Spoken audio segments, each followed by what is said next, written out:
And we are live. Welcome to Devoxx Belgium, everybody. Welcome, Stuart. Thank you. Before we get to Stuart, I want to briefly give you a little bit of context. So Devoxx Belgium is on its second day today. Tomorrow the conference starts for real. The first 2 days are only those pesky deep dives. Right? If you ever want to sit like through 3 hours of one topic, this is your chance. So come to Devoxx to have those. I did one yesterday on all the Java 25 and earlier features. Jose has one of virtual threads. He has a hands-on lab, by the way. You can also bring your own stuff on laptop and then learn while doing. Conference proper, as I said, started tomorrow, goes all the way through Friday. And we're going to have some live streams here. So we're going to have Stuart now to talk about a very calm and relaxed topic that nobody ever has played wars about. And then we're going to talk to Paul Sandoz tomorrow about Babylon and AI development in Java. There's also going to be Parlog Minborg on Thursday, always the same time. And we're going to talk about performance gains, I want to say. Look up in the description, it says more details down there. And on Friday, we're probably going to have Tom Cools, who is mostly aware of this. And also, he just turned around, yes, exactly. Yeah. Who mentioned me? Exactly. And we're also going to have some more interviews that we're going to record here and then run throughout the next week probably. So do subscribe if you don't want to miss those. We're going to have some community members here as well. Not only the OpenJDK folks, that's what I'm saying. And yeah, with all of that said, I think it's time to get into it. Okay. Stuart. Yes. We're talking about exception handling for a specific reason. It's maybe not the reason that people think. It is not because Brian wrote a revolutionary email to the OpenJDK mailing list. No. What's the trigger for our conversation about exceptions? The trigger, of course, is, as usual, Reddit. We do read you guys. Yes, yeah. Yeah, okay, exactly. So Reddit. Okay. So what happens occasionally on Reddit that makes this? The topic is checked exceptions. Yeah. And maybe sometimes I'm pleasantly surprised, but many times I'm not. The level of discourse around certain topics, particularly checked exceptions, is quite low, and so it's actually kind of interesting. Sometimes there are a lot of topics. There's a lot of chatter about Java that at some point somebody says something about checked exceptions, and then and quite often there's a sentiment expressed that says, oh, checked exceptions are obviously a mistake, they should just be removed. Yeah, and when people say remove, what they mean is just make them unchecked. Yeah, make them unchecked. Yeah, and I mean, presumably that's easy, right? Just a compiler flag or whatever, and now it's all unchecked. Yeah, and I remember, so this is a recurring phenomenon on Reddit and in other forums as well. And so you and I talked about this last week, okay? Yeah. Okay, the other day, Jackson 3.0.0 was released. Okay. And actually one of the features, I guess a feature of Jackson 3.0.0 is that it has changed all of the exceptions it throws to unchecked exceptions. Okay. And again, so between the conversation or the exchange on Reddit that triggered us picking this topic, there was another one apparently. Okay. Also, but in fairness to the people on Reddit, since this was a feature on Jackson, it makes sense to at least discuss it in that context. Well, yeah. Okay. So certainly, yeah. So I'm not that familiar with Jackson. I don't know all the decisions. I don't know what all went into the decisions behind making that change. Yeah. But I guess people complain a lot about checked exceptions. So I'm not complaining that people complain about checked exceptions. Yeah. Right? What I am complaining about is obviously. Yeah. Okay. Why don't you just make them unchecked? Yeah. Why don't you should blah blah blah, right? So, but actually, I am sympathetic because checked exceptions really are painful to use at times. No question about it. Yeah. And the JDK. It felt like you avoided more stern wording there. Yeah. They're a pain in the keister. Okay. Learn something new today. Yeah. If you want to swear, use colorful old-fashioned words that nobody's ever heard of. Okay. Yeah. Yeah. I watched George Carlin. He had a lot of words before those 7 words. Yes, I knew almost none of them. Okay, I think we're digressing though. Yes. I knew all the 7 words. Now, are they checked? Well, the 7 words. The 7 words were checked, but the rest weren't. Yeah, exactly. Okay. Right, okay, so let's try to give this discourse, because as you said, it makes sense that people are annoyed by checked exceptions occasionally. I mean, I am, right? I like to use streams, absolutely. checked exceptions pop up. It doesn't work well, always. Right? So clearly there are issues with checked exceptions. So we want to give this conversation a better framing, where it is more fruitful than just make them unchecked. Right, exactly. Okay. Right, and so So where to start? I think it's useful to characterize. Well, first of all, I think it's useful to. Probably the best thing to do is to start off by saying why are checked exceptions useful. Yes. Okay. And there are certain APIs that where there are certain APIs that have a return value or maybe no return value, but for which you need a different channel for the error path. Yeah. And I think the classic ones are like interrupted exception. Mm-hmm. So the variety of there are a variety of API calls in the JDK that can throw interrupted exceptions, right? And so sleep is one of the annoying ones. And I'm doing some stuff here, and I'm just writing a toy program. Oh, I want to sleep for a while. Red squiggle. Yeah. This throws. This throws interrupted. Okay, so you got to put a throws clause on or something like that. Okay, that's fine. It's kind of annoying, but the reason it's there is that being interrupted is fundamentally different from the sleep either being awakened. Well, I mean, it is. It fundamentally is, right? Yeah. It's a different thing, yeah. Right? So sleep returning means that the amount you requested to sleep for, more or less, has elapsed. Yeah. And you are free to keep going. Yes. Yeah. And so interrupted exception means, okay, not only has your sleep been interrupted, yeah. but whoever interrupted you wants you to do something different. Yeah. Okay, so there's this separate channel in the return path of the API yeah. that you need to handle differently. So that's why it's checked. Yeah. Because if it weren't checked, then it would be too easy to forget to take that. So that interrupted exception is also a very special exception. It's actually a great article by Brian that I think, if I saw that correctly, is not currently available anymore except on the Wayback Machine, but we are in the works of writing a new one for that.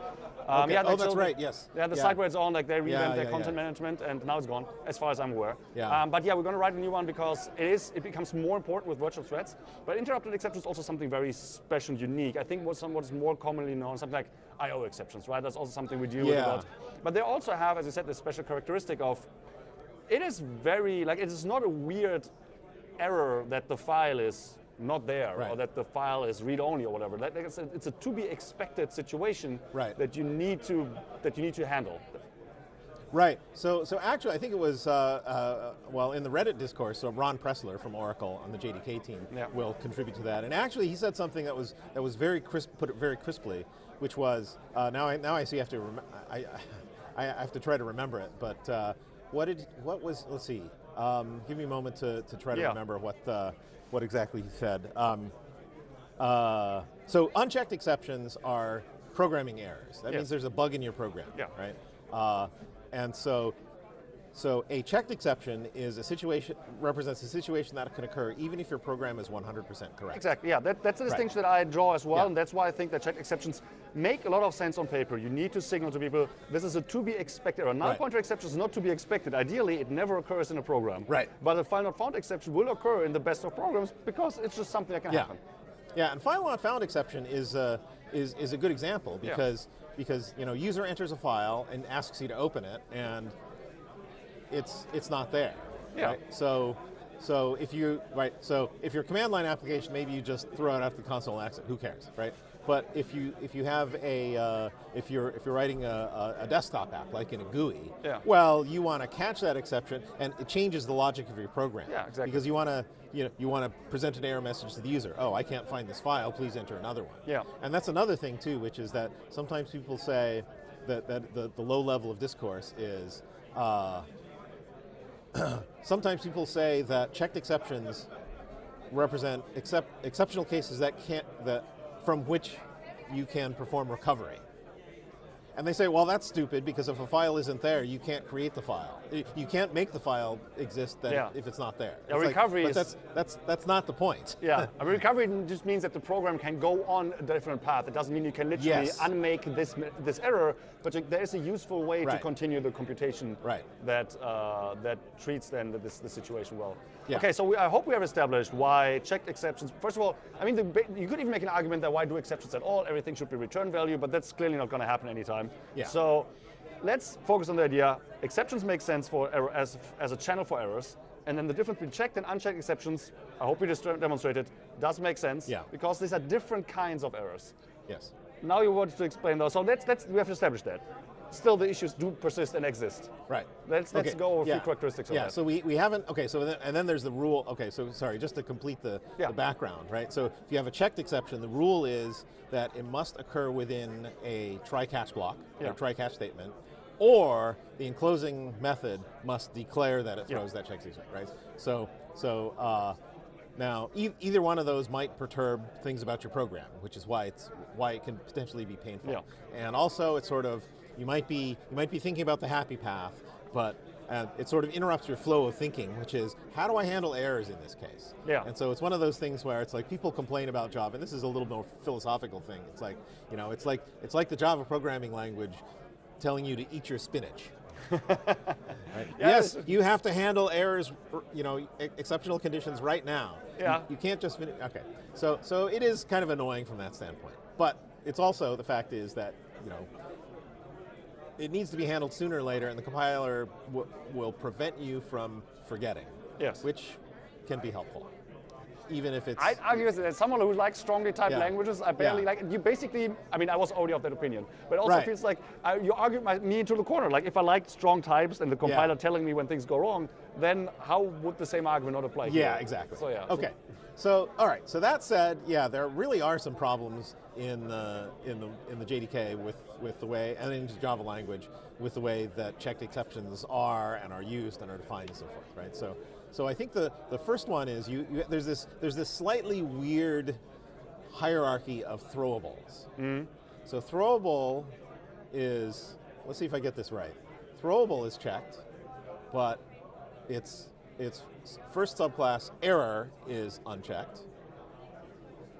Those are way out. Those are all my wheelhouse. Can you even do throwable? I never typed that, which I think is a good thing not to type that. But can you? Yeah, I've seen code that catches throwable. Yeah, I know. But can you say throws throwable? Is that a thing? I think we should know. Yeah, this is an interesting thing. I actually don't know off the top of my head. I don't know if throwable is abstract or concrete.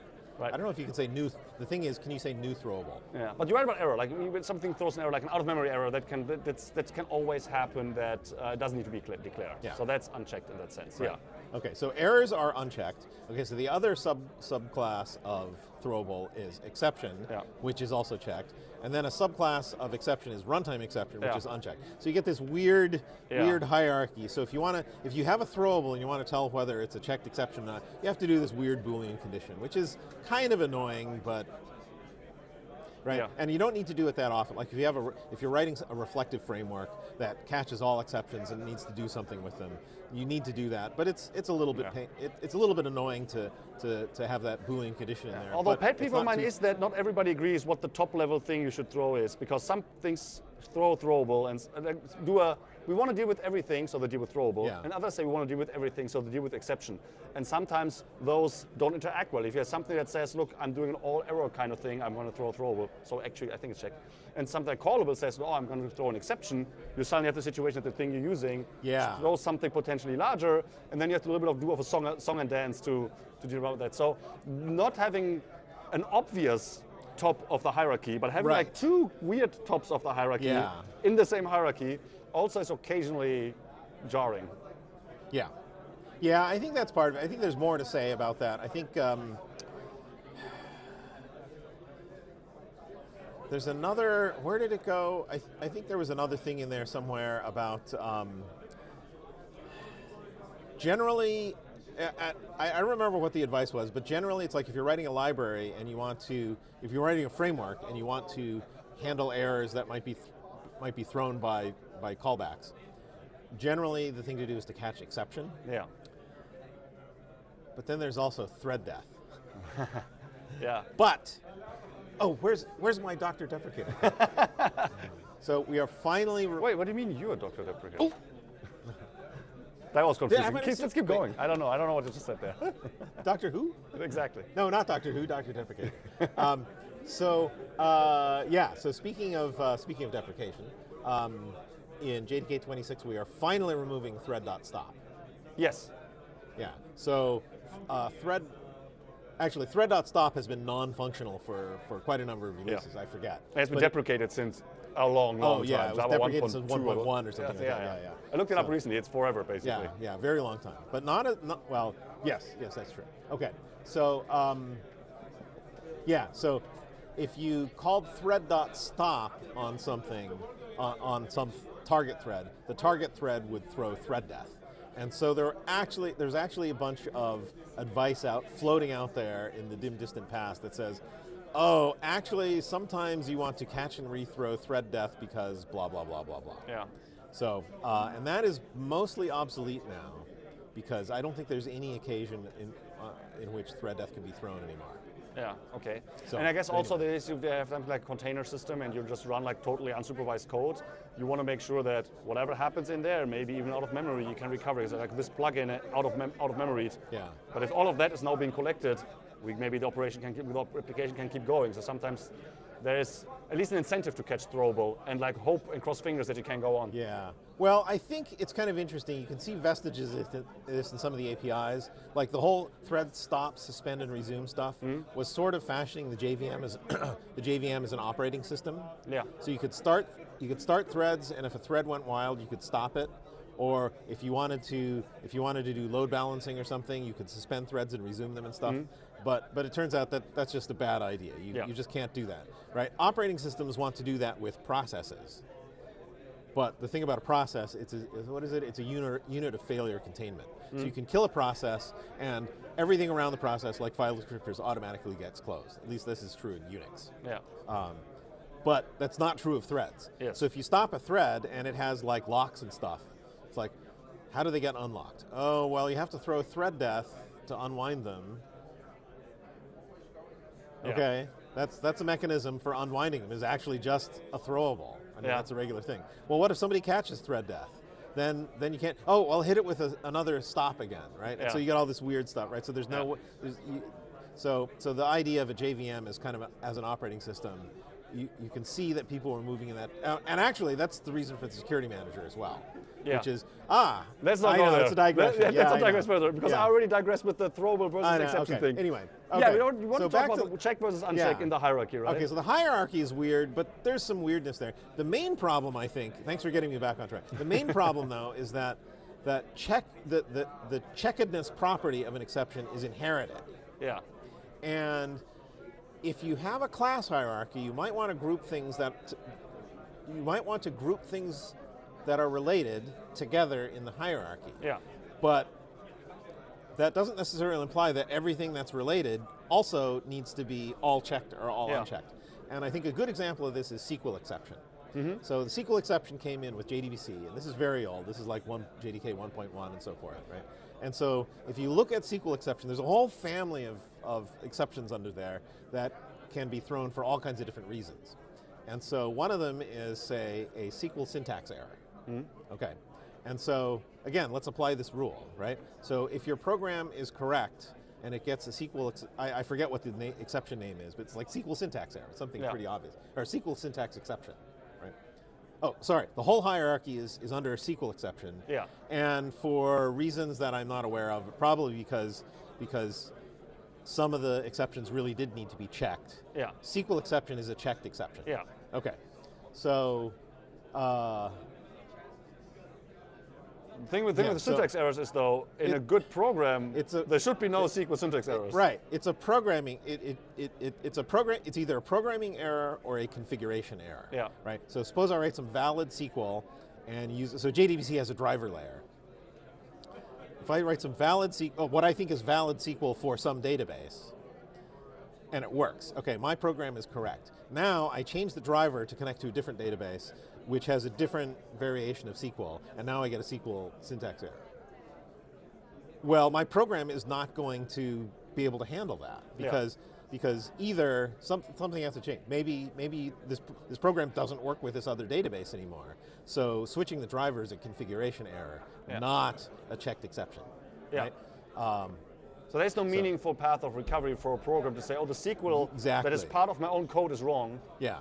What now? Right. Yeah, exactly. Okay, so the argument then is that should actually be unchecked.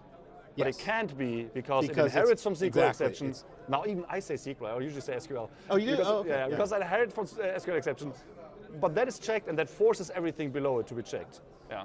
Exactly. Yeah. But there are some things that should be checked under there. What was my example for that? There's an exception that gets thrown when a transaction is rolled back. And so, okay, now you're writing database code, you do a bunch of stuff that has potential side effects, you send it to the database, and the database attempts to do it, and there's some conflict, and the database says, oh, I'm going to roll back your transaction. Okay, your program really does need to handle this, because now you've potentially made some side effects, you've written some stuff down based on the assumption that this transaction is going to succeed. Yeah. And now you're told, oh, that didn't work. So that means you either have to redo some stuff or you have to undo some stuff that some potential side effects that you might have occurred and stuff. And that makes perfect sense to be checked because your program must handle it. Right? So this is a problem. Both of those are under the same hierarchy. Yeah. So I don't know, I have no proposal for how to fix this, but it would be nice to disentangle these because SQL stuff seems like, actually there's a good reason they should be in the same hierarchy because there are fields in SQL exception that have information about what driver's in use, what driver error code there is, that kind of stuff. It actually does make sense for them to be in the same hierarchy, but it doesn't make sense for everything to be checked. Yeah. So another example, we need to pull those apart somehow. Another signifier that is the recurring problem is unchecked IO exception. That clearly exists because if it were like unchecked IO exception, already by name should be an IO exception, right? Yeah. But then it wouldn't be unchecked. So it needs to be elsewhere in the hierarchy to be unchecked. So the existence of that is already also an indicator that the system has edge cases or exactly loopholes. Yeah, so that's kind of a different reason, but that's kind of a hack because I forget what that was added for, but it was why was that necessary to add? But the point is, anyway. If you had the situation where an exception inheriting from some other would not inherit the checkedness, then unchecked exception would inherit from IO exception. Unchecked IO exception would inherit from IO exception, right? Because already by name, that makes sense, right? Yeah, so I think the thing about unchecked IO exception is it's not a different kind of a problem with IO that is unchecked, because it's not a programming error. It really is a checked exception, but for reasons, whoever was adding that API, for pragmatic reasons, throwing a checked exception from there really was a problem. Yeah. And so they said, well, what we're going to do is we're going to take the real IO exception, wrap it inside an unchecked IO exception, and throw it. It's a backdoor for a system that doesn't always work perfectly. Yeah. Oh, yeah. Okay. I mean, it's clearly a problem, but it's not a different kind of IO exception. It's a wrapper. Yeah. Right. So anyway, it's a different use case, but it's indicative of an underlying problem, and the existence of unchecked IO exception, is kind of a workaround for certain situations with IO exception. Yeah. So do you think there are other problems in the exception space? We discussed that this checked and uncheckedness gets inherited.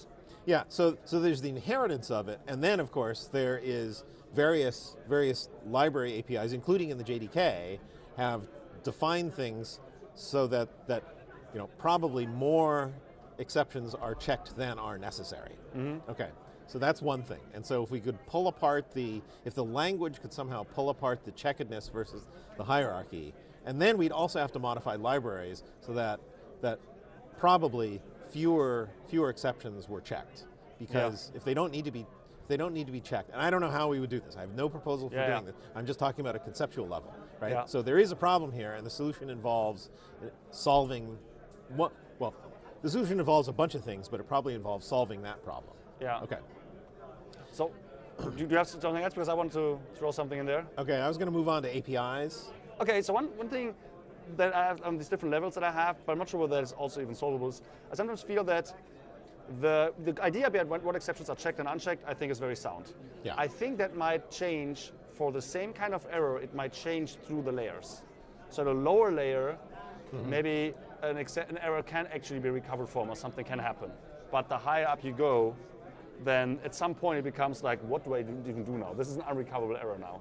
So basically the checkedness, the usefulness of that could change throughout a stack of, let's say, the JDK, a library, a framework, and then my code. but you want to talk about APIs. We got a couple more minutes, so let's go there. All right. So one thing is, I think there are some APIs that were. I think there's some ways about APIs that were put into the JDK that made things inconvenient. And a particular one is, what was it? There are a variety of things that need to do code set conversion. That is conversion between bytes and characters. And so originally, a lot of those things that did code set conversion would take a char set name. And so basically, if you wanted to decode something that was in UTF-8, you said, okay, open, or it's basically open a reader around this input stream using the string UTF-8 as the encoding. And you can put any string in there. And not all JDKs support the same set of encodings. And so the question is, well, there's a possibility that you might not have that encoding available. And so that's a checked exception. Invalid, I forget. Unknown char set or invalid char set. And so that's kind of a problem. Should that be checked or not? I'm actually not sure. But I mean, making it unchecked seems a little odd. But making it checked seems really convenient. Inconvenient. Yeah, inconvenient. Okay, but the problem is, it seems like there ought to be a way to tell ahead of time whether or not an encoding is or is not valid. And in fact, there is. So you can ask for a char set by name and handle it at that point. And once you have the char set, then you know that the system supports it. You have a char set object. Okay. And so what we did over the period of several years, actually, this is mostly done by now, but there might be a couple missing. But maybe between 5 and 10 years ago, we actually went around and systematically added every place that took a char set name string also takes a char set overload. Yeah. And the char set name string API throws a checked exception, but the char set API does not. Makes sense. Okay, so you can get rid of checked exceptions in your program by converting to use the new API. Yeah, you can move them around, right? The question is like, is the error like an integral part of what you're doing, or is it like here, finding the char set is not what this API is really about. The API is about, it's using a char set, but it's not about creating or finding it. So if you can move the finding out, then the operation itself doesn't need a checked exception anymore. Yeah, so I think, and this is sort of a case-by-case thing. For the char set stuff, I think this makes total sense. One part of your code says, I'm going to need to use this char set, so you put it there and you handle the checked exception there. And then everywhere else, you just use what you need to do, and it's not a problem, right? Yeah. And so I think that's an example of where we can adjust APIs to remove this small sliver of checked exceptions that appear in the middle of people's code. There's another one I ran into the other day, and we haven't done anything about it yet, but sometimes you want to get resources out of your class. Yeah. Right. So there's class.getResourcesStream. There's also module.getResourcesStream, which has a slightly different API, which is a little surprising. When I wrote the book, I looked it up. I forgot by now. Yeah. Well, so I just ran into this, but for completely unrelated reasons, and it was like, whoa, why is it this way? Okay. So here's the API. Basically, module.getResourcesStream. So what can it do? It can return a stream, so it returns an input stream. Okay, good, if it's successful. All right, if the resource is not found, it returns null, but it actually also does I/O, which means that it can throw an I/O exception.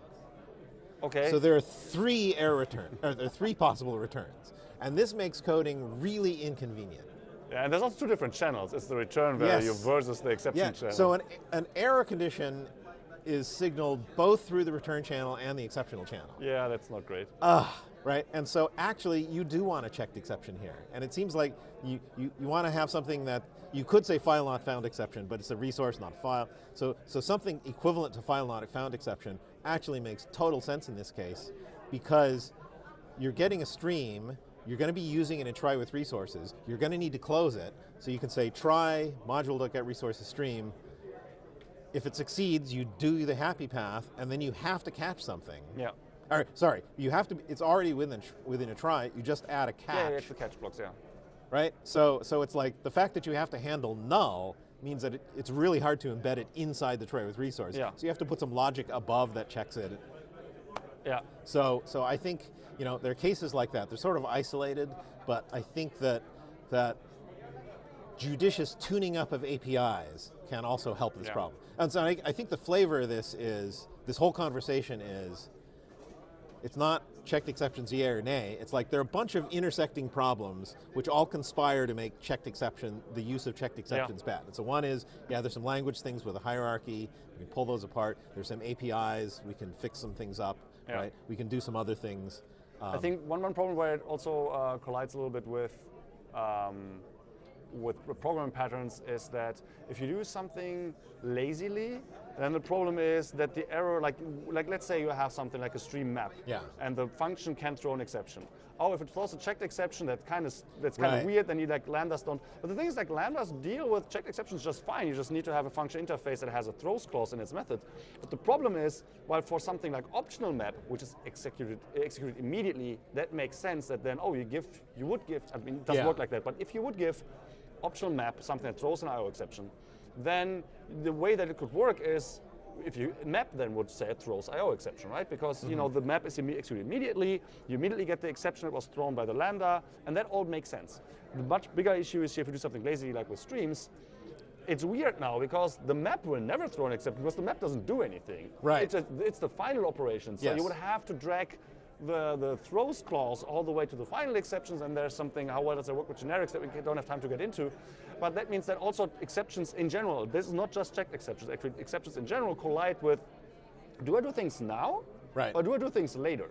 Yeah. Because everything you do later, the later point is where which will throw. Yeah. So there is a clash between lambdas and exceptions. Yeah. And as you point out, it's not just checked exceptions, because when you write a lambda, there's the possibility of delayed evaluation of the lambda. Yeah. And or evaluation on another thread. Yeah. And the whole point of exceptions is to have the stack trace from where the error occurred up to where the error is handled. And if you have a lambda, then that execution can occur elsewhere in time or elsewhere on another thread. And that's really not compatible with the idea of a nice stack trace in an exception and having a try-catch block. So I think a different approach is necessary there. I'll go ahead and say try monad.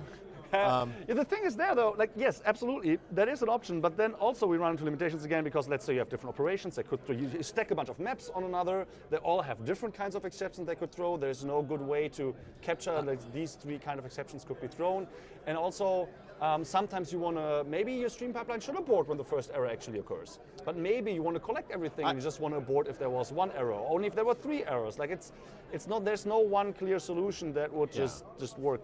Stuart, I would love to talk further with you about this. Okay. And you know what? We could maybe tease the audience. We could act like you totally have a solution, but unfortunately, stream is done. No, but that's the thing, right? There's no good, there's no solution that was proposed anywhere that I know of. But I think the gist is, we get you. It hurts sometimes. Yeah. Exceptions in general, checked exception in particular.